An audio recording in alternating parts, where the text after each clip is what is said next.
Hey everybody, Andrew Reynolds with FindYourFuels.com, once again here to be of help. And today I'd like to take a little aside from our normal answering questions and just talk about something that has been kind of a aggravation being in the personality industry. There's some pitfalls out there to personality that I'd like to help you avoid today.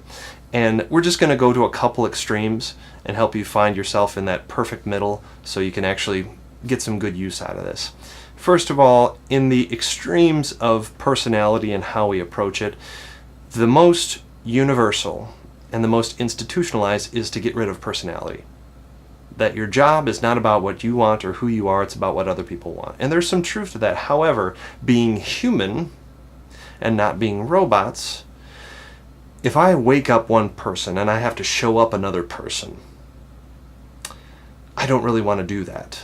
Just think of relationships, because a job is a work relationship. If gals out there, if a guy comes up to you and says, hey, you are a lot prettier than my current girlfriend, but I kind of like the way she acts and the way she does this and the way she does that. I don't see that at all in you. Tell you what, if you act like the way I want you to act and be a completely different person, I think we got something here. It's ridiculous. We know that's ridiculous, and we also know that's ridiculous for a career. However, the standard wisdom is, you know what, there's so many personalities, there's so many different ways to apply it. It'd probably just be easier if we all gave up and approach the world as unmolded clay. Here, just make whatever you want of it. Just form me into whatever piece you're looking for, and hey, I like work, showing up to work here. It doesn't work that way. We are who we are. We love what we love, we hate what we hate. We should put it to work. However, the second pitfall is going to the extreme in that direction where it's all about you and you're looking for the sizzle. I've even seen, personality people out there, knock knock, the world is coming to you for help. And I've even seen assessments out there that one of the characteristics at the end was you're the talent. I'm assuming I have talents, and your characteristic to help me explain myself to others is the talent, or visionary, or natural leader. These things sound impressive, but they mean nothing. And honestly, if I'm reading through a resume and I see visionary or self-starter leader, it's just like, this has no meaning to me. You've just wasted my time. And if this is the best that you can do to sell your product, you're not ready for the big leagues, pal. I'll move on to the next. We think the sizzle is going to help sell us. But many times, for those of us in the industry who have gone around a few times, it's not going to cut it. And once again, to deepen that, it's not about you. If you're taking a personality test just to get to know yourself better, no one cares. That's why, for our purposes, within our business, we, beginning to end, use language that talks about helping somebody else. We might assess in one way to try to understand what's behind what's making you tick, but when it comes to applying it, it doesn't matter about your self-confidence or your self-esteem. It really doesn't. It matters how that matters to somebody else, and that's what we help people try to find. That's why we call it fuels. Not trying to make a commercial here, but the concept is helpful. A fuel needs a vehicle, and a fuel needs containment. A personality, the reason most people avoid it altogether is because it can be very damaging and almost radioactive.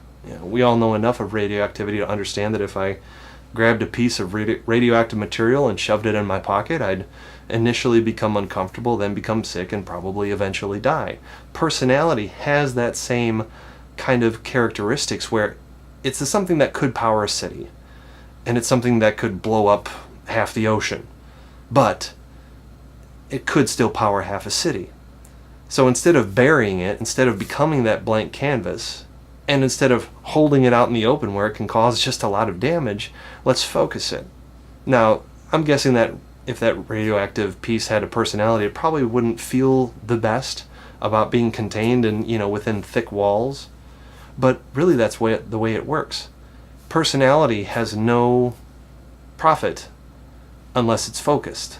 Unless I put you in an industry where the customer base is looking for somebody like you, it doesn't matter. So if you're trying to utilize your personality, avoid these pitfalls. Don't make yourself a blank canvas because you're going to violate who you are as a person and you're going to rebel. But at the same time, don't be like this, I hate to say it, the standard millennial as people see us as we're out in the market like, I want to be me. No one cares. But if you bring those two things to the middle point and say, you know what, I know you're not here to see me be amazing. You're here to get something done. But at the same time, I believe I bring something unique and special to the market that is worth your attention, and I hope can be of service to you.